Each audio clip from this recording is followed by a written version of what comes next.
Assalamualaikum warahmatullahi wabarakatuh. Waalaikumsalam warahmatullahi wabarakatuh. Bismillahirrahmanirrahim. Alhamdulillahi rabbil alamin. Wassalatu wassalamu ala ashrafil anbiya'i wal mursalin. Sayyidina wa maulana Muhammadin wa ala alihi wa ashabihil mujahidin at-tahirin, amma ba'du. Saudara-saudara kaum muslimin rahimakumullah.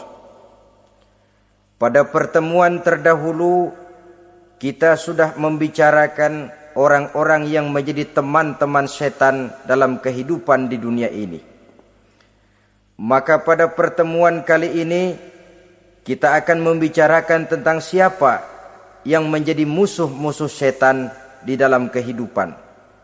Dengan satu catatan, berbahagialah mereka yang menjadi musuh-musuh setan, tetapi celakalah mereka yang menjadi teman-teman setan.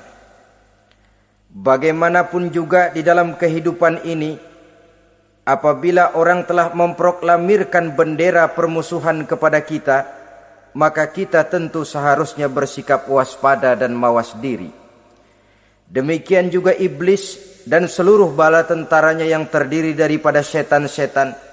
Mereka telah mengibarkan bendera permusuhan kepada Nabi Adam dan anak cucunya, kepada kita umat Rasulullah sallallahu alaihi wasallam.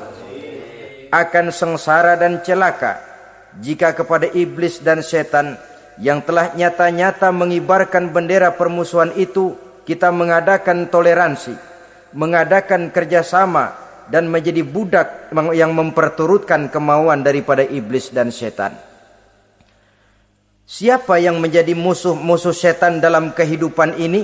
Inilah pertanyaan berikutnya yang diajukan oleh baginda Rasul kepada iblis. Hai iblis, kalau teman-temanmu adalah seperti yang telah engkau jelaskan tadi, sekarang cobalah beritahu saya, siapa di antara umatku yang menjadi musuhmu dalam kehidupan ini? Atas pertanyaan ini, iblis laknatullah menjawab, ya Rasul, musuh-musuhku di antara umatmu, pertama, anta ya Muhammad. Musuhku yang pertama adalah engkau, wahai Muhammad.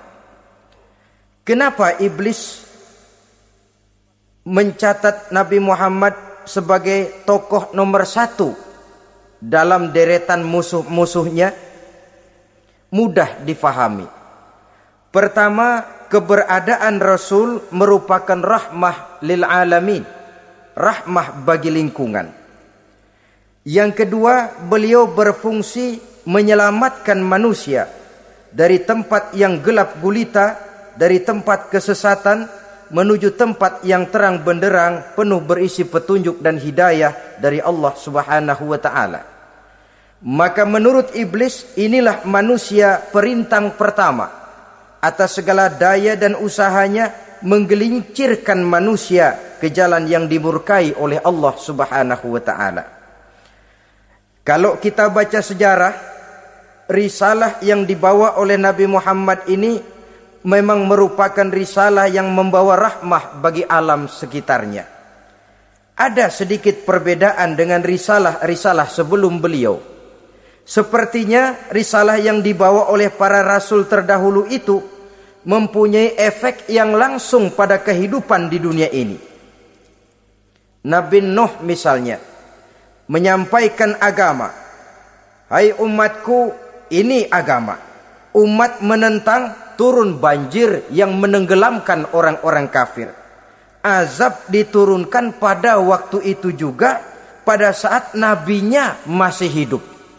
Jadi azabnya itu jenis cash, kontan. Nabi Soleh, hai umatku, ini agama. Mereka menolak, turun gempa bumi yang amat hebat menggulung orang-orang kufur. Nabi Musa, hai umatku, ini agama. Mereka menolak, sebagian ditenggelamkan di Lautan Merah, sementara sebagian lain dikutuk menjadi monyet-monyet yang hina seperti diceritakan dalam Al-Qur'anul Karim. Lain dengan Rasulullah sallallahu alaihi wasallam. Bagaimanapun kurang ajarnya umat yang dihadapi oleh beliau, bagaimanapun menentangnya jamaah yang dihadapi oleh beliau, azab tidak turun sepanjang beliau masih hidup. Ini merupakan jaminan dari Allah, wa ma kana Allahu liyu'azzibahum wa anta fihim. Allah sama sekali tidak akan menurunkan azab selama engkau wahai Muhammad masih hidup di tengah-tengah umatmu. Jadi keberadaan Nabi Muhammad merupakan jaminan keselamatan bagi umatnya. Selama beliau masih hidup, azab tidak turun bagaimanapun kurang ajarnya umat. Di sini sedikit bedanya dengan nabi-nabi terdahulu. Juga perbedaan dalam pola dakwah. Nabi Nuh ketika dakwahnya ditolak oleh umat, keluar doanya meminta umatnya ditenggelamkan. Tetapi Nabi kita ketika dilontari batu oleh umat, malah beliau mendoakan umatnya agar memperoleh hidayah. Oleh sikap yang semacam ini, wajar lalu iblis menganggap Nabi Muhammad sebagai musuh ranking pertama. Yang kedua, siapa musuhmu di antara umatku? Yang kedua kata iblis, musuhku Muhammad imamun adil. Pemimpin yang adil.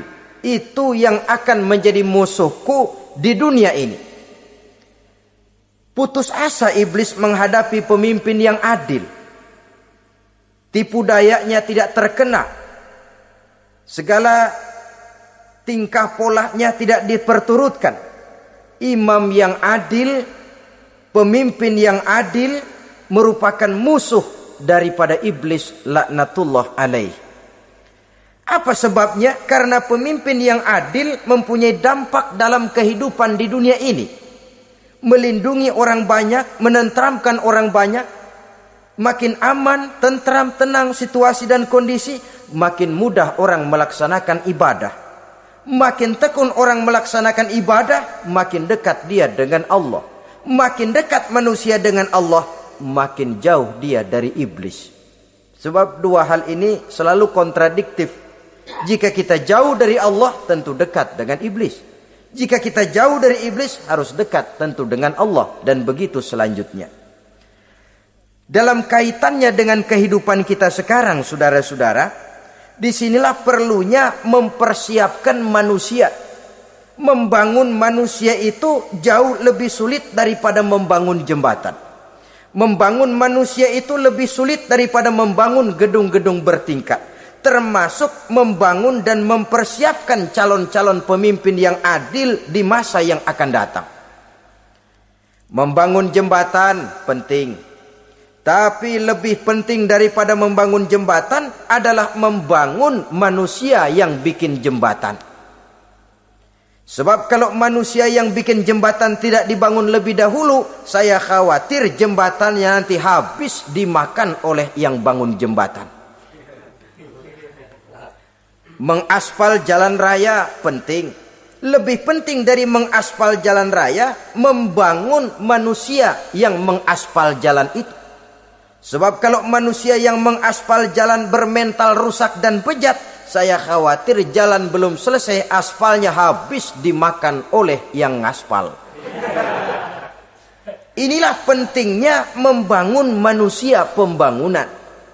Semua tugas-tugas besar, semua pekerjaan-pekerjaan yang baik harus berangkat dari niat yang baik, berangkat dari hati yang bersih. Siapapun adanya kita, apapun profesi kita. Yang jadi kiai, marilah berangkat dari niat yang bersih.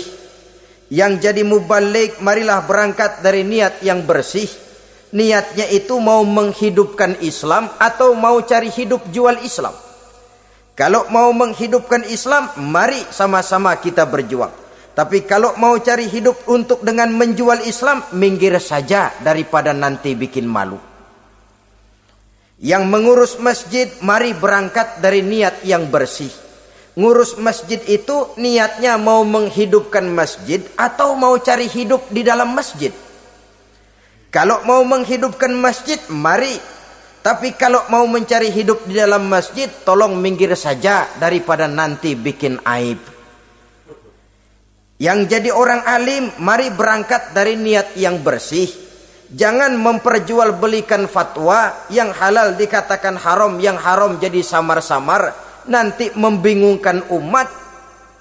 Berangkat dari niat yang bersih, membangun manusia pembangunan. Ini barangkali istilah yang lebih kena. Saudara-saudara kaum muslimin rahimakumullah. Setiap kita pada hakikatnya punya bakat. Secara fitrah yang kita bawa. Bakat apapun kita ini punya. Saudara punya bakat jadi pemimpin, saudara pun punya bakat jadi pengkhianat. Saudara punya bakat jadi orang soleh, saudara juga punya bakat jadi orang salah. Saudara punya bakat jadi orang besar, saudara pun punya bakat jadi orang hina. Seluruh bakat ada di dalam diri kita. Tinggal nanti pertumbuhannya mana yang lebih subur. Saudara punya sifat berani, saudara pun punya sifat takut. Seberani-beraninya orang mesti ada sifat takutnya. Nanti mana yang tumbuh lebih subur? Kalau takutnya tumbuh lebih subur, dia akan jadi orang penakut. Kalau beraninya yang tumbuh lebih subur, dipupuk oleh lingkungan, pendidikan dan sebagainya, dia akan tumbuh jadi orang pemberani. Oleh karena itu, agama merupakan lingkungan yang subur untuk menumbuhkan benih-benih yang baik yang kita bawa bersamaan dengan lahirnya kita ke alam dunia ini. Setiap kita, saya, saudara, punya bakat jadi pemimpin, punya bakat jadi pengkhianat, punya bakat jadi pengabdi, punya bakat jadi koruptor, punya bakat jadi pemelihara, punya bakat jadi perusak. Tinggal nanti lingkungan, pendidikan yang menumbuhkan mana yang tumbuh lebih subur. Kalau lingkungan saudara, lingkungan maling, maka sifat pengkhianat akan tumbuh lebih subur. Kalau nanti saudara jadi pemimpin, insya Allah korupsi. Lingkungan yang menumbuhkan sifat mengabdi, sifat berbuat tanpa pamrih, dikalahkan oleh sifat pengkhianat dan korupsi itu yang dibentuk oleh lingkungan, pendidikan, pengalaman dan sebagainya. Oleh karena itu, secara dini agama menanamkan, menyuburkan fitrah-fitrah yang baik yang kita bawa bersamaan dengan hadirnya kita dalam kehidupan ini. Sebab itu seorang penyair bernama Syauqi mengatakan dalam sebaik syairnya, waladatka ummuka ya ibna adam bakian wan nasu haulaka yadhakuna surura. Hai manusia, pada saat kamu dilahirkan kamu menangis dan orang lain di sekelilingmu ketawa. Kakek senyum dapat cucu baru, paman gembira dapat keponakan baru, sementara kita yang lahir menangis. Betul apa benar? Apa ada saudara yang begitu dilahirkan terus nyengir? Saya kira kabur dukunnya itu. Setiap kamu hai manusia lahir dalam keadaan menangis, orang sekelilingmu tertawa. Karena itu katakan kepada mereka yang senyum di sekelilingmu, hai manusia, pada saat saya dilahirkan saya menangis dan kamu semua tertawa. Baik manusia. Tapi nanti pada satu saat harus terjadi kebalikannya. Kalau dikala saya lahir saya menangis dan kau semua senyum, nantilah manusia. Kalau satu saat saya meninggalkan alam dunia ini, saya akan berangkat dengan senyum. Dan kalian semua akan berurai air mata. Kalau perlu dari Sabang sampai Merauke kibar bendera setengah tiang. Kalau perlu. Jangan terbalik, kita mati melotot orang malah gembira. Karena hidup selalu membawa sifat-sifat yang merusak. Inilah orang kedua yang menjadi musuhnya iblis dan beruntung menjadi musuh iblis. Siapa? Imamun adil, pemimpin yang adil. Saudara-saudara kaum muslimin rahimakumullah. Yang ketiga musuh iblis, ghaniyun mutawadhi. Orang kaya yang rendah hati. Orang kaya yang tidak sombong. Kaya apa saja. baik kaya oleh karena ilmu, orang yang kaya karena ilmu disebut orang alim. Baik kaya karena materi, orang kaya karena materi dinamakan hartawan. Baik kaya karena kedudukan, orang yang kaya karena kedudukan dinamakan pejabat. Orang kaya yang rendah hati itu musuh iblis. Beruntung dia menjadi musuh iblis. Iblis tidak senang ada orang kaya tidak sombong. Tapi iblis paling senang kalau ada orang kaya sombong. Lebih senang lagi iblis kalau ada orang miskin sombong. Masya Allah. Orang kaya sombong, walaupun iblis senang, orang masih bilang pantas saja dia sombong, kaya apaan aja punya. Udah miskin sombong, kira-kira yang disombongin apaan? Dalam segala bentuknya sombong ini Allah tidak senang, tapi iblis senang. Kenapa? Karena sponsor sombong iblis. Kan yang pertama kali sombong iblis toh. Ketika disuruh sujud kepada Nabi Adam, dia nggak mau. Ini kesombongan pertama yang terjadi dalam sejarah. Ketika ditanya kenapa kau tidak mau sujud iblis? Saya kan dibikin dari api, Adam dari tanah. I am the best. Saya lebih hebat daripada iblis, daripada Adam. Adam baru kemarin dibikin, saya sudah lama. Kata Allah, kamu sombong iblis, ini surga bukan tempat orang sombong. Keluar! Terusir dia dari surga. Jadi, kesombongan pertama adalah kesombongan yang dilakukan oleh iblis. Dan dia tanamkan itu kepada kita, supaya jadi orang sombong. Karena itu, sombong ilmu, Allah nggak senang, tapi iblis senang. Mentang-mentang ada ilmunya. Nih, satu-satunya ustadz di sini ya. Semua mesti ngaji sama gue. Kalau nggak ngaji sama gue, Islamnya kurang tapi bener. Sombong karena ilmu. Sombong karena pangkat. Mentang-mentang pakai bintang di pundak, jalan pundak duluan. Yang wajar saja hidup ini. Sombong harta pun begitu. Kaum muslimin rahimakumullah. Orang kaya yang rendah hati dimusuhi oleh iblis, tapi dicintai Allah, dicintai Rasul, dicintai malaikat. Caranya bagaimana? Kembali kepada satu kesadaran bahwa pada saat terlahir ke alam dunia ini tidak ada yang pernah kita bawa. Kalau sekarang kita punya rumah, punya kebun, punya kendaraan, punya pabrik, punya segala macam benda, apa itu? Titipan. Pada suatu saat akan diambil kembali oleh yang menitipnya. Kalau titipan itu pandai kita jaga, pandai kita syukuri, titipan akan makin banyak. Sama juga kita dalam kehidupan. Kalau orang bisa kita percaya, saya mau pergi ke luar negeri, rumah saya titip kepada tetangga. Saya pulang dari luar negeri, isi rumah tetap, tidak berkurang. Malah dibersihi, malah disapu, dihilangkan kotorannya. Tentu bukan main syukur saya, girang saya. Akan bertambah kepercayaan saya untuk menitipkan apa saja. Ini makna la in syakartum la azidannakum wa la in kafartum inna azabi lasyadid. Kalau kamu pandai bersyukur, aku tambah nikmat. Tapi kalau kamu ingkar, azabku teramat pedih. Artinya apa? Nikmat bisa berubah menjadi azab kalau kita tidak pandai mensyukurinya. Ma'asyiral muslimin rahimakumullah. Orang yang kaya ilmu lalu rendah hati, tidak selalu ingin menonjolkan diri.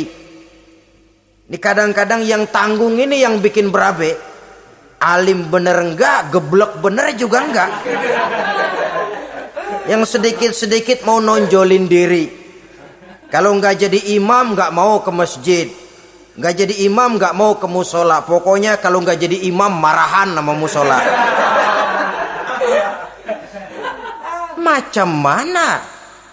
Saudara-saudara kaum muslimin, rendah hati. Tidak selalu ingin menonjolkan, sebab orang yang selalu ingin menonjolkan dirinya biasanya orang yang kekurangan kepercayaan kepada kemampuan dirinya sendiri. Dia selalu ingin dinomorsatukan. Dia selalu ingin ditempatkan pada ranking teratas. Dia tidak percaya diri. Orang yang percaya diri dapat bersikap wajar dalam kehidupan. Begitu juga kaya karena harta, dengan menyadari bahwa harta bagaimanapun banyaknya titipan dari Allah. Pada suatu saat akan kembali.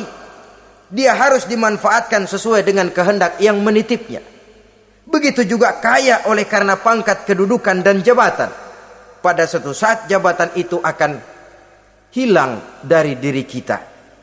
Karenanya sering saya jelaskan bahwa pangkat di dunia ini yang paling tinggi pensiun.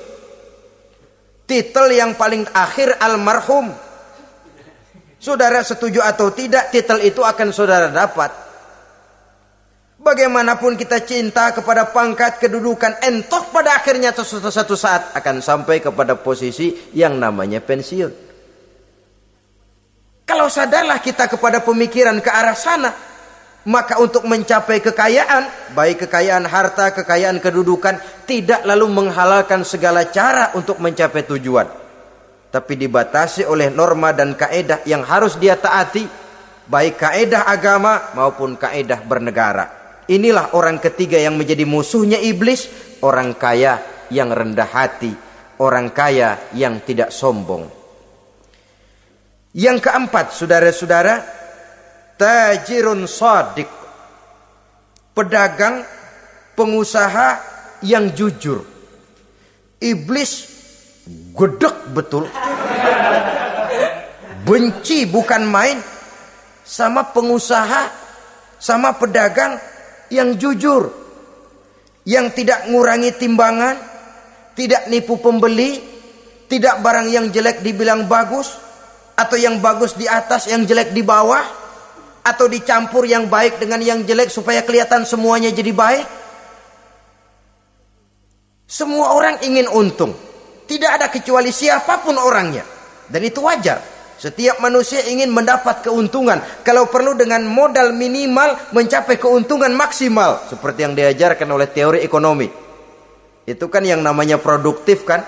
Satu usaha dinamakan produktif, bagaimana kita mengeluarkan modal minimal bisa mencapai keuntungan maksimal. Silakan. Bahwa manusia ingin untung itu insting, naluri, fitrah. Tidak ada orang yang mau rugi. Tapi cara mencapai keuntungan itu yang membedakan antara seorang muslim dengan yang bukan muslim.